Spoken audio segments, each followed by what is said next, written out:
अस्सलाम वालेकुम। मेरा नाम मोहम्मद नसरुल्लाह है और मेडिकल डॉक्टर हूँ और करंटली जामिअत रशीद के कुलियत शरिया डिपार्टमेंट के थर्ड ईयर का स्टूडेंट हूँ। मेरा क्वेश्चन ह्यूमन एवोल्यूशन से मुतालिक है कि अगर हम दावा सर्कल्स में देखें तो इसमें 3-4 किस्म की अप्रोचेज़ हमें नज़र आती हैं इस क्वेश्चन को एड्रेस करने के लिए। एक तो मॉडर्निस्ट मुतजद्दिदीन की जो अप्रोच है, जो आयात और कुरान मजीद को खींच तान कर इनके अंदर हम आहंगी ज़ाहिर करते हैं। दूसरी साइंटिफिक रेफ्यूटेशन वाली अप्रोच है और तीसरी फ़िलोसॉफ़िकल अप्रोच है, यानी मेथडोलॉजिकल नेचुरलिज़म वाली। तो आपसे आपको ओपिनियन जाना था कि इनमें से इफ़ेक्टिव आप किसको जानते हैं, क्योंकि साइंटिफिक अप्रोच पे भी एतराज़ किया जाता है कि उनमें माइनॉरिटी ओपिनियन लिया जाता है साइंटिस्ट का, जबकि कंसेंसस उनका एवोल्यूशन के होने पर है। अगर इस्लाम पे माइनॉरिटी ओपिनियन को लेके एतराज़ किया जाए तो हम नहीं लेते। भाई का बहुत अहम सवाल है कि जो एवोल्यूशन के बारे में जिस डार्विन थ्योरी है कि हम इंसान बंदर से आए और ये कुरान मजीद के खिलाफ है, तो भाई साहब पूछ रहे थे कि 3 तरीके होते इसको अप्रोच करें। एक लोग जो एवोल्यूशन को पूरा सही मानते और घुमा फिरा के बोलते भाई ठीक है कुरान से टकराता नहीं, और दूसरा तरीका है फिलोसफिकल बात करना, और तीसरा साइंटिफिक एविडेंस को जो साइंटिस्ट कहते उसको दूसरा एविडेंस देना और प्रूफ करना कि ये साइंटिस्ट गलत है और कुरान सही है। 3 अप्रोच है। मैं मानता हूँ आखिरी अप्रोच में कि मेरे नज़दीक, क्योंकि human beings evolve from ape is not a scientific fact according to me. ये साइंटिफिक फैक्ट नहीं है, ये हाइपोथेसिस है मेरे नज़दीक। मैं जानता हूँ कि अभी पहले तो बहुत कम साइंटिस्ट, कुछ दौर था कि ज़्यादा साइंटिस्ट मानते थे डार्विन में, बाद में कम हो गए, फिर बड़े ऊपर नीचे होते रहता है।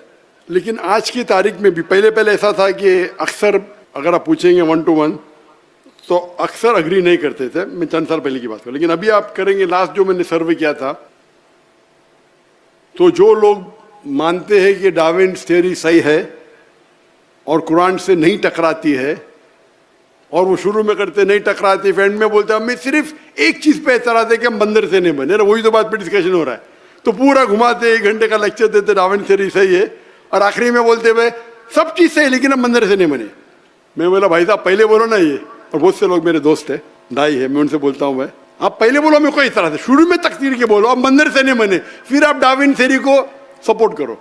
डार्विन थ्योरी की कई चीज़ सही है कि every living creature is made from water, Quran भी कहता है। कुरान में सूरह अंबिया सूरह नंबर 21 आयत नंबर 30 में लिखा है अवलम यल्लज़ीना कफ़रू अन्ना समावाति वल अर्ज़ कानत रत्क़न वजअलना मिनल माइ कुल्ला शैइन अफ़ला युमिनून वजअलना मिनल माइ, हमने सब चीज़ पानी से बनाई।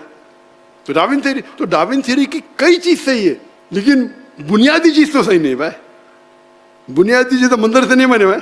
तो इसके ऊपर जो आर्ग्यूमेंट है उस पर काउंटर आर्ग्यूमेंट बन के काफ़ी, मेरे पहले आंसर जो आप देखेंगे 96 का ओल्ड आंसर था, मेरे दावा ट्रेनिंग का रिफाइंड आंसर है, लेकिन एंड से मैं नहीं मानता हूँ कि हम बंदर से बने, क्योंकि वो बुनियादी कुरान के खिलाफ है। आदम अलैहिस्सलाम पहले इंसान थे नहीं, वो पहले वो जिन ने बोले कि पहले लोग थे तो पहले भी थे बंदर, ये सब फिलोसफिकल नहीं, कुरान है, हदीस है। अभी तक के ये कहना कि हम ये डार्विन थ्योरी 100% सही है, गलत है। आप ज़रा रिसर्च करो, खाली जाओ यूएसए में कितने लोग डार्विन को मानते, 25% से ज़्यादा नहीं मानते। 25% माशाल्लाह, 10% भी माने तो मैं कुरान को, 100% भी माने तो मैं छोड़ूंगा कुरान को, तो 25% बहुत है। नहीं डॉक्टर यू आउटडेटेड, अरे भाई मैं डॉक्टर हूँ, तुम इंजीनियर है भाई, ये मेरा फील्ड है। तो आप आके बोलते मैं इंजीनियर हूँ, मैं ये बताता हूँ, और बड़ा डायलॉग मारते। मतलब आप यूएसए के ना, आप गूगल करो, यूएसए में 25% अभी भी मानते कि बंदर से नहीं बने, मुसलमान को छोड़ो, चुप। तो अपने लेक्चर में बोलते आप मुसलमान भड़को मत, हमको मानना चाहिए डार्विन थ्योरी में, डार्विन थ्योरी सही है, ये जो बाकी दाई आपको बेवकूफ़ बना रहे, ब्ला ब्ला ब्ला ब्ला, आज दुनिया तरक्की कर चुकी है, झूठ बोल रहे। पूरे स्टैटिस्टिक रखो ना दुनिया के सामने। तो बहुत से लोग बोलते जाकिर भाई वो शेख ने क्या जवाब दिया, वो शेख का जवाब कैसा है। मैं बोला गलत है, मैं नहीं मानता हूँ, और वो बोलेंगे भी ओ भाई वो कुछ दाई गलत है, डॉक्टर नाइक गलत है, मैं तो किसका नाम लेता नहीं, कौन खराब है। तो मेरे नज़दीक अभी भी जो कुरान की आयत है वो बिल्कुल हमें वैसा ही लेना चाहिए। हम मंदिर से नहीं बने, अभी तक एस्टैब्लिश फैक्ट ना, कुछ मिलते जाते ऊपर नीचे। बिग बैंग एस्टैब्लिश है, लेकिन किस तरीके से बिग बैंग हुआ उसमें डिफरेंसेस है।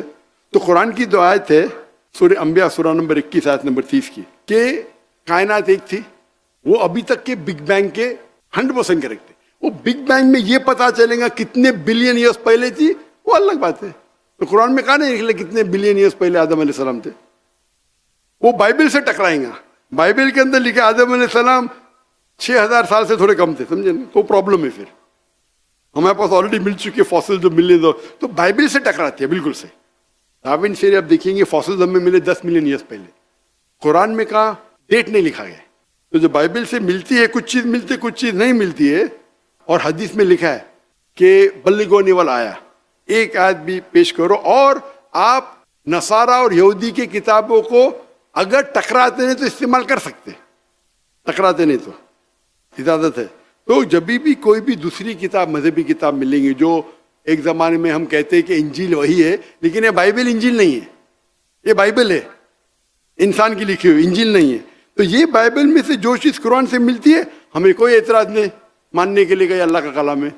जो टकराती है वो बिल्कुल नहीं मानेंगे, जो नहीं टकराती है सच भी हो सकती गलत भी हो सकती, ये उसूल है। तो जहां तक कि डार्विन थियरी है, वी अप्रोच साइंटिफिक। और अब मेरा लेटेस्ट आंसर, लेटेस्ट मतलब अभी तो पुराना हो गया, जो लास्ट क्योंकि हर साल अपडेट करना मुश्किल है, 2016 में किया था। तो मेरा आंसर जो देखेंगे जो पुराने वीडियोस में है वो डिफरेंट है, और नए वीडियोस में उसमें न्यू एविडेंस है। इंशाल्लाह भी नया रिसर्च करके और एक नया आंसर होना चाहिए। लेकिन ये बिल्कुल बेबुनियाद है, हमें कुरान की आयत और हदीस पे पूरा यकीन है जो सही है, और बहुत सी चीज़ें हमें पता चलती बाद में। Hope the answer the question.